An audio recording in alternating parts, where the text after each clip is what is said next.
तो last class में हम लोगों ने फ्लावर पढ़ा था। फ्लावर में और क्या पढ़ लिया था? प्लांट रिप्रोडक्शन भी पढ़ लिया था, पॉलिनेशन जिसे बोलते हैं।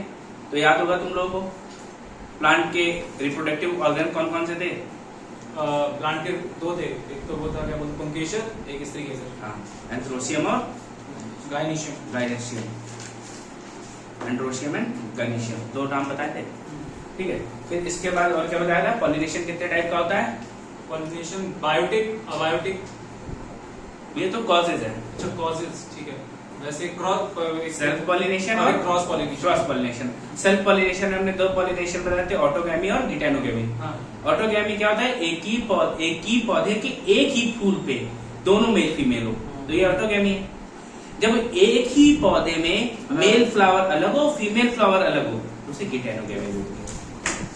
जब उनके बीच में पॉलिनेशन हो रहा हो, कोई दिक्कत नहीं आता। ठीक। और क्या बताया था फिर? Cross pollination. क्रॉस पॉलिनेशन क्या था?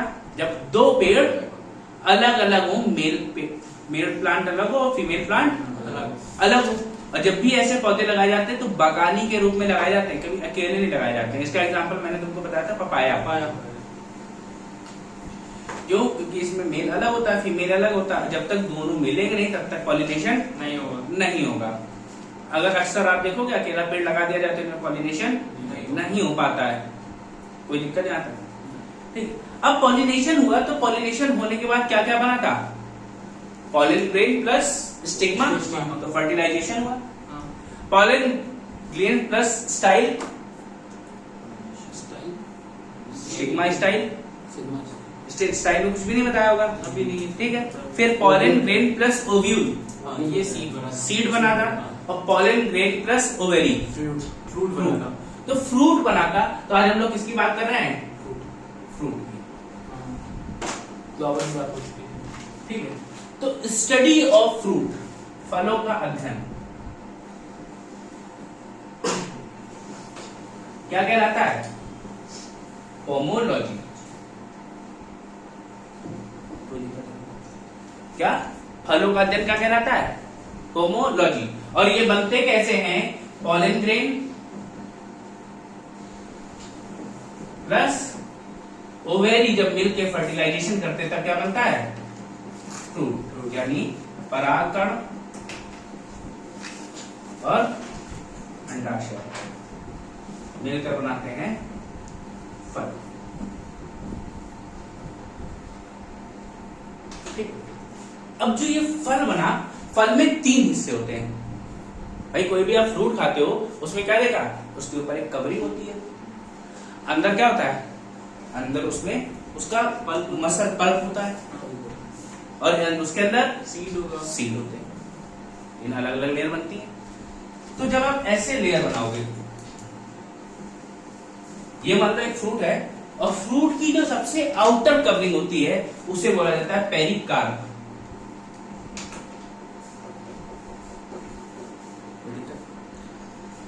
फिर इसके बाद जो ये खाने वाला पार्ट है, जो लोग सबसे ज्यादा खाने में पसंद करते हैं फ्रूट, जैसे एप्पल के छिलके के बाद उसका क्या ढेर सारा मसल या पल्प होता है, उसको क्या बोलेंगे हम लोग? मेसोकार्प।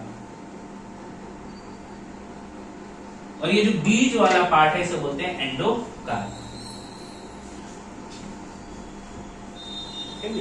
तो आउटर कवरिंग क्या है? बाहरी आवरण पेरिकार्प। मध्य भाग जो हम लोग क्या खाने में ज्यादा इस्तेमाल करते हैं वो क्या है? मेसोकार्प है। और ये क्या है? एंडोकार्प से बीज बनता है। ये आपके फ्रूट हो गए, कोई दिक्कत नहीं आता। इसको नोट करो, फिर हम लोग टाइप्स ऑफ फ्रूट की बात करते हैं। इसके बाद हम लोग जब बात करते हैं टाइप्स ऑफ फ्रूट, फल कितने प्रकार के होते हैं? अलग अलग प्रकार के होते हैं। तो सबसे पहले डालोगे आप सिंपल फ्रूट, यानी सरल फल।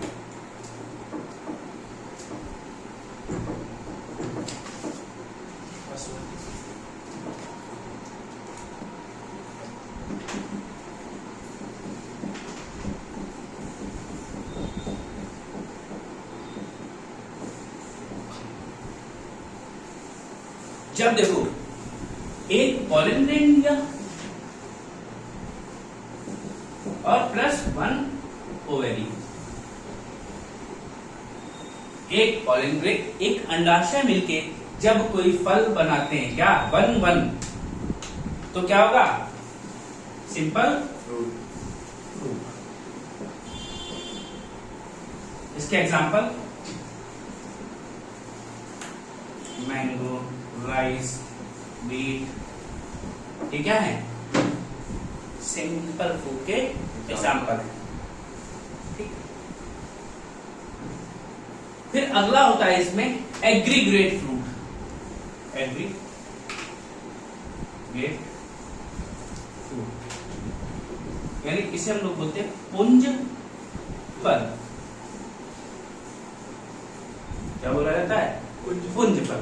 पुंज फल में क्या हो? जब एक पॉलन ग्रेन हो और 2 या 2 से अधिक ओवेरी हो। ठीक है, क्या पॉलन ग्रेन्स +2 और मोर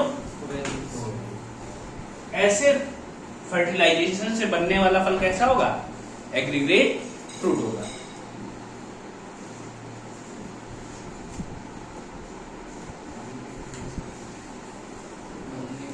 यानी पुंज फल।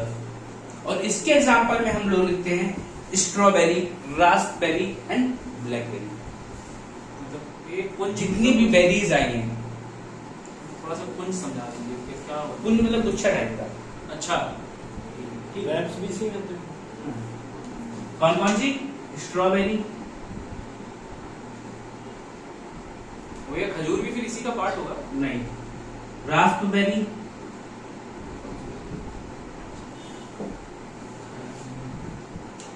ठीक है। एग्जाम्पल क्या? स्ट्रॉबेरी, रास्पबेरी और ब्लैकबेरी। चाहो तो लिख लो। टू वी लिखा है या ओवेरी? ओवेरी। ये क्या होता है? इन सब का एक साथ फर्टिलाइजेशन हो रहा है। इधर पॉलन ग्रेन है, इधर 2 या 3 ओवेरी हो गई। सब एक साथ मिलके जब फल बना तो क्या हुआ? एक गुच्छे के रूप में बना होगा। तो क्या पुंज फल कहलाया।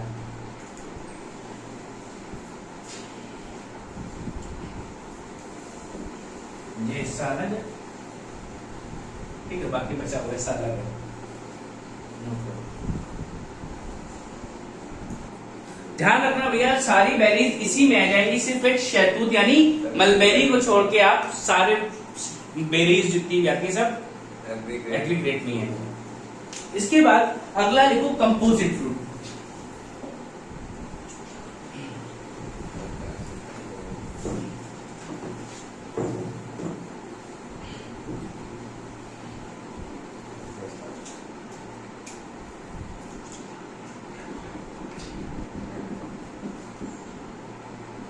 या संगठित फल। जब कभी कभी क्या होता है, आप फूलों का गुच्छा देखते हो, पूरे पूरे फूलों के गुच्छे के साथ पॉलन ग्रेन का क्या हो जाए? फर्टिलाइजेशन हो जाए। तो ऐसे जो फल बनते हैं उनको क्या कहा जाएगा? संगठित फल या कंपोजिट फल। यानी pollen grain plus bunch of flowers.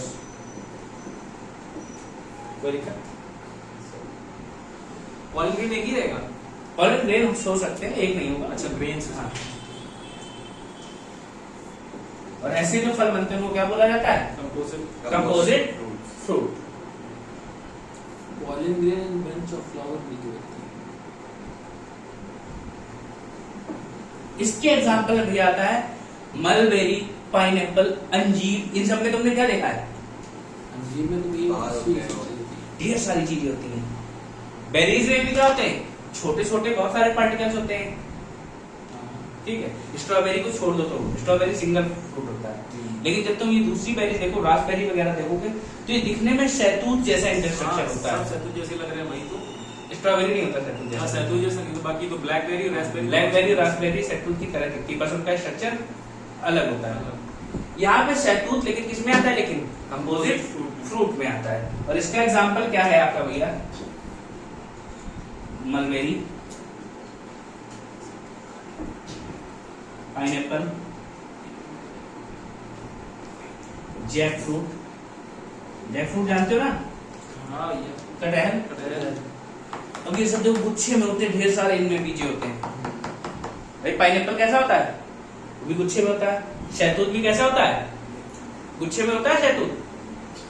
तो ये सारे के सारे क्या है, बड़े गुच्छों के टाइप में दिखाई देंगे तुमको, ठीक है, बड़े बंचेस दिखाई देंगे। और ऐसे फ्रूट्स क्या होते हैं, कंपोजिट। ठीक है, अब देखो क्या भैया, अगला है भैया फॉल्स फ्रूट। तो जितने आप फ्रूट खा रहे हैं उनमें आधे से ज्यादा होंगे कैसे, फॉल्स फ्रूट। कैसे, इनमें क्या होता है, पॉलन ग्रेन का, पॉलन ग्रेन जो है ओवेरी के साथ ना जाके स्टिग्मा, स्टाइल या ओव्यूल के साथ मिलके फल बनाते हैं। ओवेरिक्स, वैसे जनरली हमने क्या बताया कि फ्रूट कब बनेगा, जब पॉलन ग्रेन ओवेरी में जाके निषेचन की प्रक्रिया यानी फर्टिलाइजेशन होगा, तब एक फ्रूट बनता है। ठीक है, लेकिन जब हम फॉल्स फ्रूट की बात करते हैं तो स्टिग्मा, स्टाइल या ओव्यूल के साथ यानी वर्तिकाग्र, वर्तिका या डिंब के साथ निषेचन की प्रक्रिया हो, इन तीनों में किसी के साथ हो सकती है। और अब जो फल बनेगा वो होगा फॉल्स फ्रूट। कोई दिक्कत है? और इसके एग्जाम्पल में लिखो apple, cucumber, pear and coconut.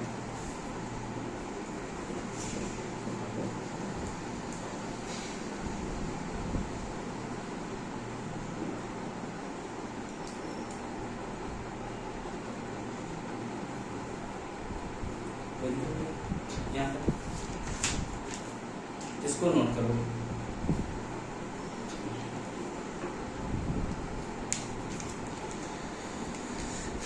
भैया स्टिग्मा को अब देखो, कुछ फल ऐसे होते हैं जिनमें बीज नहीं होता है और वो फल बनते हैं बिना फर्टिलाइजेशन के। और बिना बीज वाला फल कौन सा है, केला। हाँ,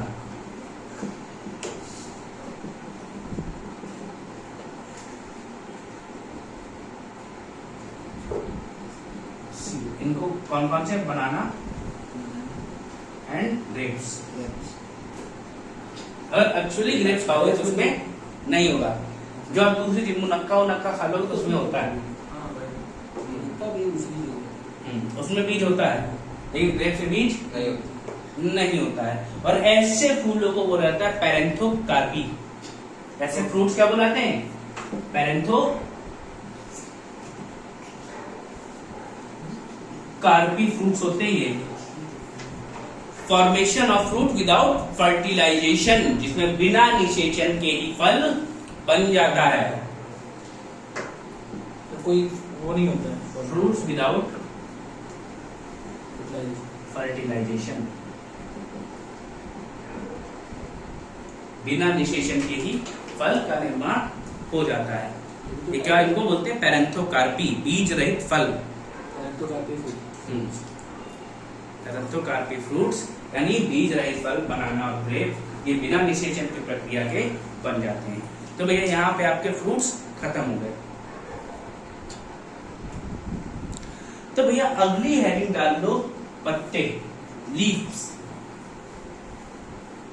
तो पौधों का सबसे एक प्रमुख अंग क्या है, लीव्स है। क्यों, लीव्स किसमें हेल्प करते हैं,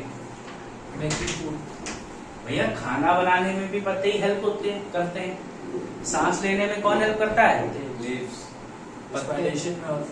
अब एक्स्ट्रा पानी हो जाए पेड़ में तो कैसे निकलता है बाहर, लीव्स से, लीव्स में पोर्स में।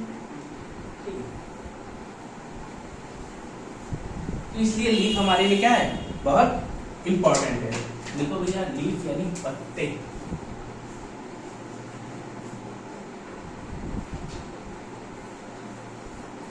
लीफ क्या है,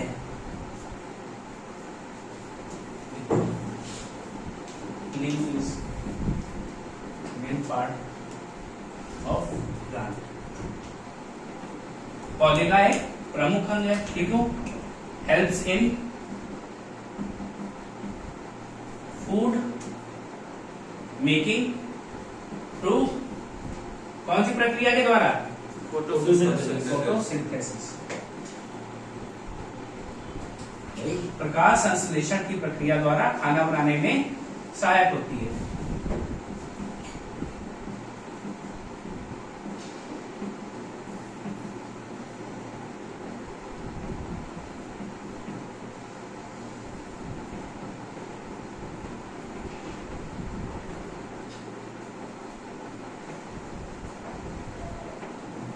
इसीलिए इसको क्या कहा जाता है? किचन ऑफ प्लांट्स,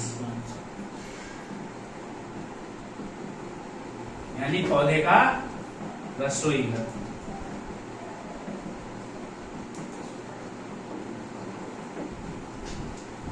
और क्या? Leaf also help in respiration, यानी श्वसन में भी हेल्प करती है।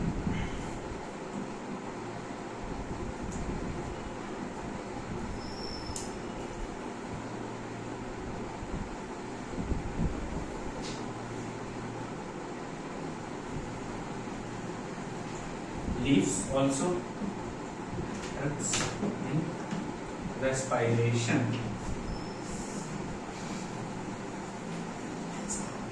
श्वसन में भी सहायक होती है।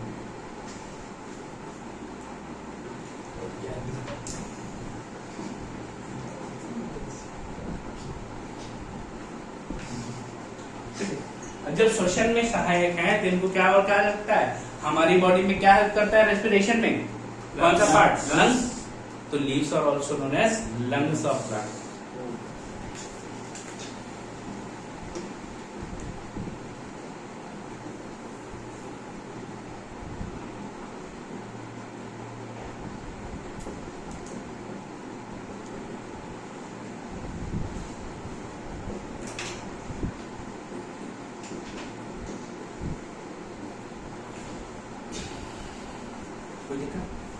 और क्या करती है? लीव्स में क्या करती हैं? ये जब पौधों में एक्स्ट्रा वाटर हो जाए, जब पानी एक्स्ट्रा हो जाए तो क्या करती हैं? उसको पौधे के पत्तियों में छोटे छोटे छेद होते हैं जिनको कहा जाता है स्टोमेटा। जो पोर्स होते हैं उनको स्टोमेटा कहा जाता है, और उनसे उस एक्सेस वाटर को क्या करते हैं? वो बाहर निकाल देते हैं। ठीक है, और इस प्रोसेस को कहा जाता है ट्रांसपिरेशन।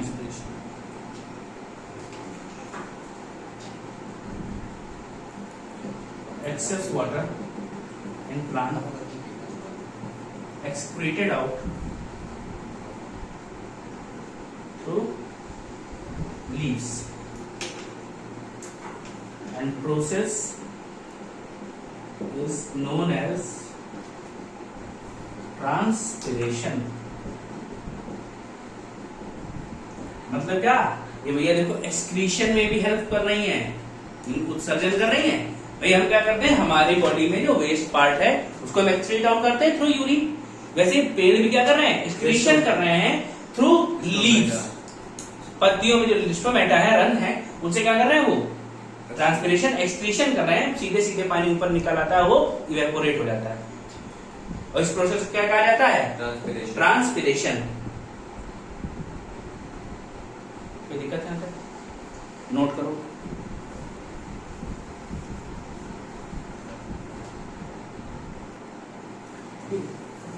तो क्या भैया? Leaf is the main part of plant, मुख्य अंग है जिससे क्या होता है? फोटोसिंथेसिस यानी प्रकाश संश्लेषण की प्रक्रिया होती है, जिससे पौधे क्या करते हैं? अपना खाना बनाते हैं ना। और क्या भैया? इसे किचन ऑफ प्लांट भी कहा जाता है क्योंकि खाना बना रहे हैं। अब ये क्या करते हैं? श्वसन यानी रेस्पिरेशन में भी हेल्प करते हैं। तो इनको क्या कहा गया? Lungs of plants. फिर इसके बाद पौधों में जो एक्सेस अमाउंट ऑफ वाटर है, पानी की जो अधिक मात्रा हो गई थी, उसको भी क्या, किस प्रोसेस द्वारा? ट्रांसपिरेशन द्वारा ये बाहर निकाल देते हैं, यानी ये एक्सक्रीशन भी करते हैं। इसलिए लिविंग तो हो ही गए, खाना बना रहे, रेस्पिरेशन कर रहे हैं, इनमें एक्सक्रीशन भी हो रहा है। ये सब तुम सारे काम हम लोग करते हैं ना, लिविंग भी है प्लांट, इससे ये भी पता चल रहा है। बस मोटाई है। अब स्ट्रक्चर की बात करेंगे, तो हम लीफ पढ़ रहे हैं, तो लीफ के स्ट्रक्चर की बात करें। लीफ में भैया क्या क्या होता है? दो इंपॉर्टेंट चीज बताओ जो लीफ में होनी चाहिए, बहुत इंपॉर्टेंट है। मतलब भैया क्या प्रोसेस? लीफ है, फोटोसिंथेसिस।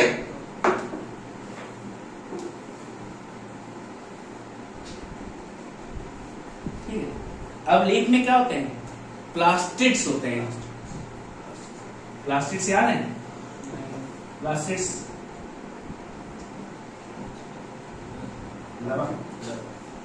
अब प्लास्टिड से प्लांट में ही होते हैं, जिससे पौधों या फलों में अलग अलग फूलों में रंग आते हैं।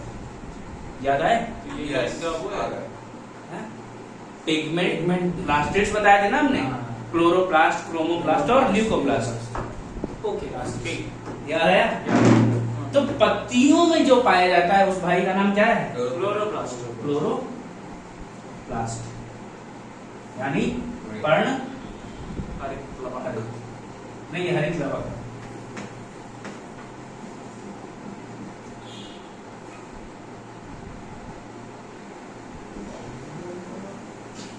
ठीक है। और इस क्लोरोप्लास्ट में हमें क्या मिलता है? क्लोरोफिल, यानी पर्ण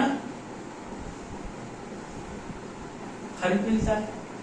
ये क्या है? यही वो पिगमेंट है जो पौधे में पत्तियों को ग्रीन कलर दे रहा है। जब भी क्लोरोफिल कहीं दिखाई देगा तो क्या होगा? ग्रीन कलर होगा। इसके अलावा अगर तुम्हें कोई और कलर दिखाई देता है तो उस पिगमेंट का कारण कोई और प्लास्टिड होगा। ठीक है। और क्या होते हैं? छोटे छोटे पोर्स होते हैं, जिन्हें हम क्या बोलते हैं? या स्टोमेटा। अब यही स्टोमेटा क्या कर रहा है? पौधों में अतिरिक्त जल को क्या करता है? ऊपर ड्रॉप की फॉर्म में ले आता है। और जल को कौन ऊपर लाता है? जल को ऊपर कौन लाता है? वो तो जाइलम। हाँ। भाई कल आपको टिश्यूज भी पढ़ाए थे मैंने। जब आपने टिश्यूज पढ़े बताया तो जाइलम क्या करता है? पौधों की जड़ों से पानी को लेके ऊपर की ओर आता है। जितना भी एक्स्ट्रा पानी हो जाए, भाई सब जितना यूज कर लिया, यूज करने के बाद कुछ पानी बच गया, तो जो बचा हुआ पानी को इन रंध्र से द्वारा यानी स्टोमेटा द्वारा पत्तियों के ऊपर आ जाता है और ये फिर इवेपोरेट हो जाता है। और इस प्रक्रिया को क्या बोला जाता है? ट्रांसपिरेशन।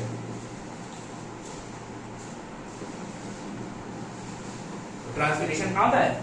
लीव्स में होता है। अब ये क्लोरोफिल है। क्लोरोफिल हमारे लिए बहुत इंपॉर्टेंट है। क्यों भैया?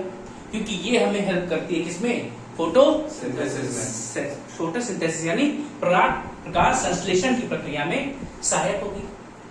तो प्रकाश संश्लेषण से क्या होगा? पौधों को भोजन मिलेगा। ठीक है।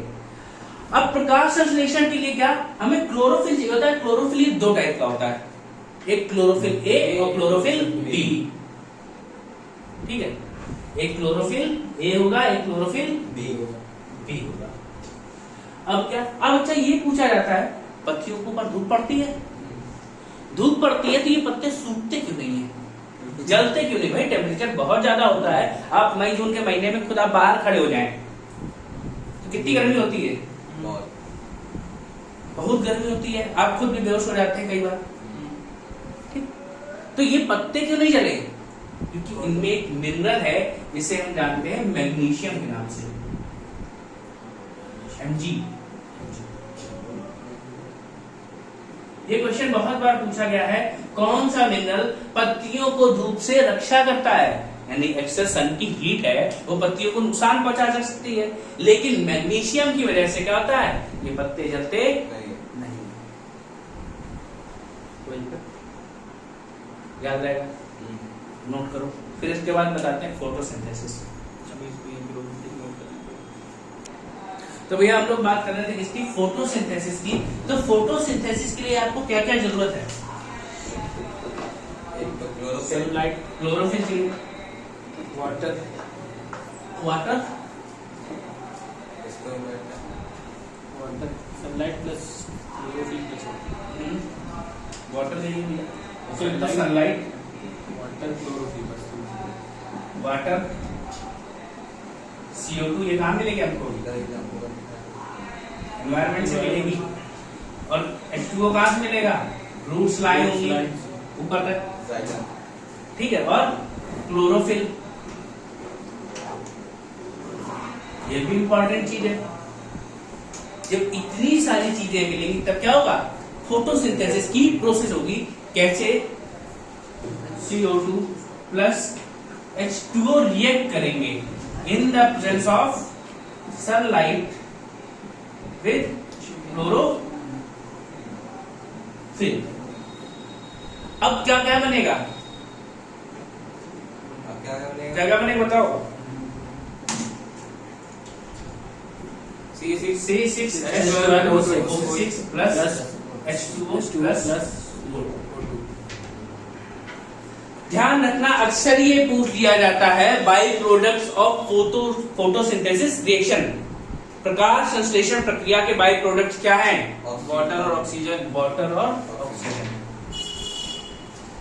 क्योंकि रेस्पिरेशन वाले लोगों को याद रहते हैं, फिर फंस जाते हैं। तो भाई ये बाद में जो एक्सक्रीशन होता है वाटर का, वो ये वाला हाँ, जो एक्स्ट्रा बच गया वो जाएगा बाहर, ठीक है। अब क्या है? ये क्या बन गया भैया आपका? ग्लूकोज। इसी को यही ग्लूकोज जितना जरूरत है उतना तो यूज हो जाता है पौधों में, बाकी किस फॉर्म में जाएगा? ये स्टार्च में कन्वर्ट हो जाएगा, और स्टार्च में कन्वर्ट होकर रूट्स में स्टोर हो जाता है।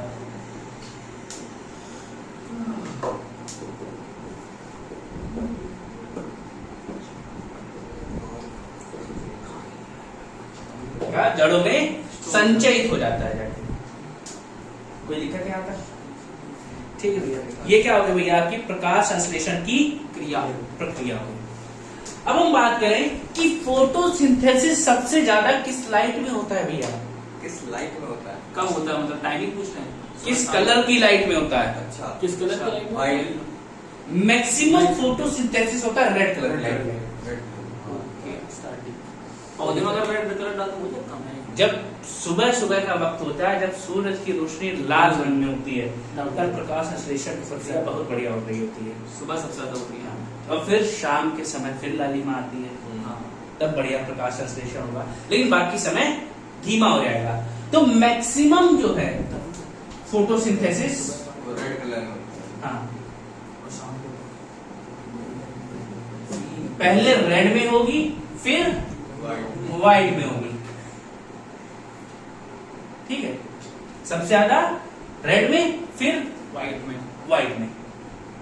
हमेशा आपको रेड याद रखना। अब मिनिमम पूछ ले तो सबसे कम किस में होती है? Green colour. वायलेट में। सनलाइट की बात हो रही है। वायलेट या पर्पल कलर जो होता है, इसमें प्रकाश संश्लेषण की प्रक्रिया सबसे कम होती है। कोई दिक्कत? ये नोट कर लो। फिर इसके बाद बताते हैं लाइट रिएक्शन क्या है, डार्क रिएक्शन क्या है। अच्छा, ठीक। भैया जो मिनिमम फोटोसिंथेसिस को वायलेट ना करे, ग्रीन करो।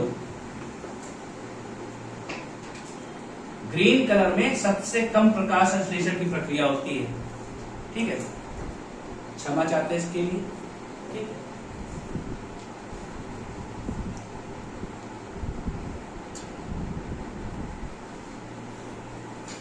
है।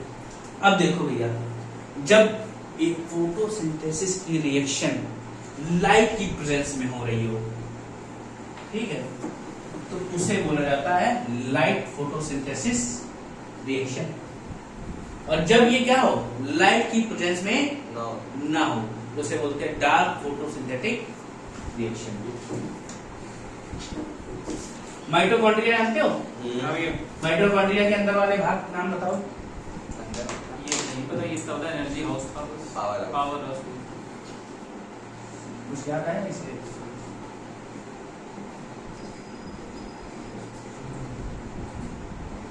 कुछ ऐसे जुड़े हुए थे, इनको क्या कहा जाता है?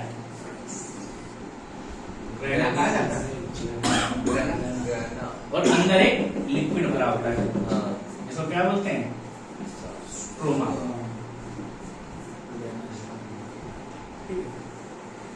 यहाँ तक कोई दिक्कत है?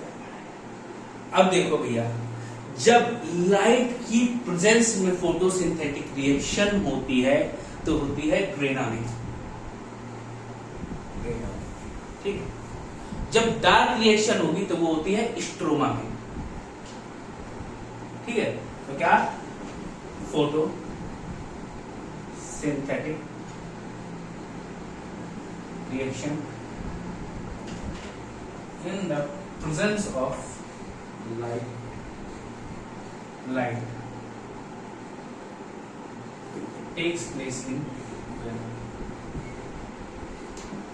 grana, and this is known as light reaction. कोई दिक्कत? ठीक है। अब इसमें जो एनर्जी बनती है, फोटोसिंथेसिस हुआ, ग्लूकोज बना। अब ग्लूकोज बनने के बाद क्या होगा? ग्लूकोज का ब्रेकडाउन होगा, तभी तो हमें एनर्जी चाहिए। अब जो ग्रेना में पार्ट हुई फोटोसिंथेसिस, यहां जो ग्लूकोज बना है, जब उसका ब्रेकडाउन होता है तो हमें एनर्जी मिलती है क्या? ATP, adenosine triphosphate. ये तो तुम लोग रिएक्शन से याद होगी ना, ग्लूकोज कैसे ब्रेकडाउन होता है। इसे क्या बोलते हैं? रेस्पिरेशन, ब्रेकडाउन ऑफ ग्लूकोज या ऑक्सीडेशन ऑफ ग्लूकोज, वो क्या है? रेस्पिरेशन है। और जब वो टूटता है तो अब क्या मिलता है? एनर्जी मिलती है। किस फॉर्म में? एटीपी के फॉर्म में, एडिनोसिन ट्राइफॉस्फेट। वही क्या हुआ कि जब बिना लाइट की प्रेजेंस में फोटोसिंथेटिक रिएक्शन हो तो कहां होगी? ये स्ट्रोमा में होगी, ठीक है। लाइट की प्रेजेंस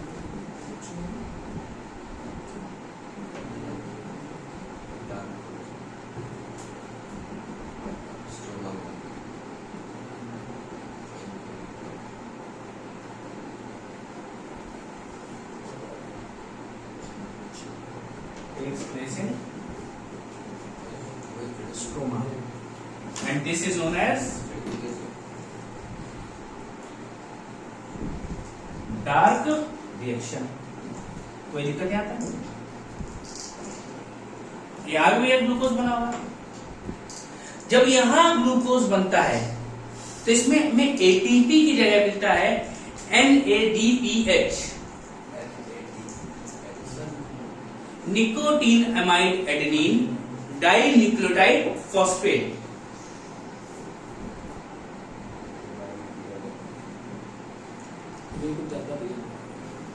ठीक है। निकोटीन एमाइन एडेनिन से क्या ले लो। कुछ नहीं, पूछ अभी आप बताएंगे ना ब्रेकडाउन। Die nucleotide phosphate. तो भैया ये फुल फॉर्म क्या है? NADPH का। वहां पे हमें ATP के फॉर्म में एनर्जी मिलती है, या हमें NADPH के फॉर्म में एनर्जी मिलती है, ठीक है। तो रेस्पिरेशन तुम लोगों को पता है क्या है ना? क्या?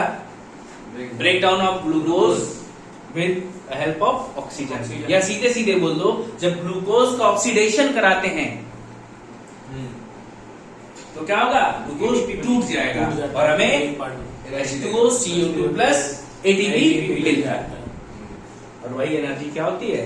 ह्यूमंस में भी होती है, प्लांट्स में भी होती है, क्योंकि बनाया तो सबने ग्लूकोज ही था। हम उन्होंने बनाया था, हमने खाया था, लेकिन फाइनल प्रोडक्ट क्या था? ग्लूकोज। मेनली तो ये लीफ बनाते हैं। हाँ, तो यहाँ तक कोई दिक्कत नहीं। तो ये भैया आपका हो गया फोटोसिंथेटिक रिएक्शन कंप्लीट।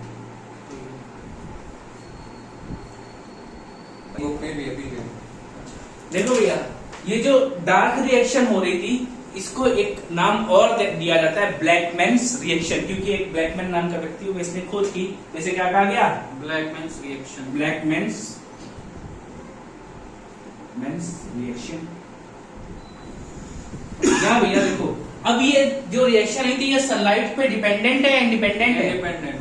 जो सनलाइट से इंडिपेंडेंट रिएक्शन होती है उसे बोला जाता है केल्विन साइकिल, यानी C3 बोलो। ठीक है। सी जो फोटोसिंथेटिक रिएक्शन कैसी हुई, इंडिपेंडेंट ऑफ सनलाइट, इसका सूर्य की रोशनी पे कोई भी निर्भरता नहीं है, उसे क्या कहा जाता है, केल्विन साइकिल या C3। इसी को डार्क रिएक्शन या ब्लैकमैन नाम के व्यक्ति ने खोज की इसकी, तो इसको ब्लैकमैन्स रिएक्शन कहा जाता है। ठीक भैया, तो इस प्रकार से ये आपका फोटोसिंथेसिस कंप्लीट हो गया है। कल हम लोग न्यूट्रिशन पढ़ेंगे, रूट्स पढ़ेंगे, स्टेम पढ़ेंगे, प्लांट डिजीज पढ़ेंगे। ओके।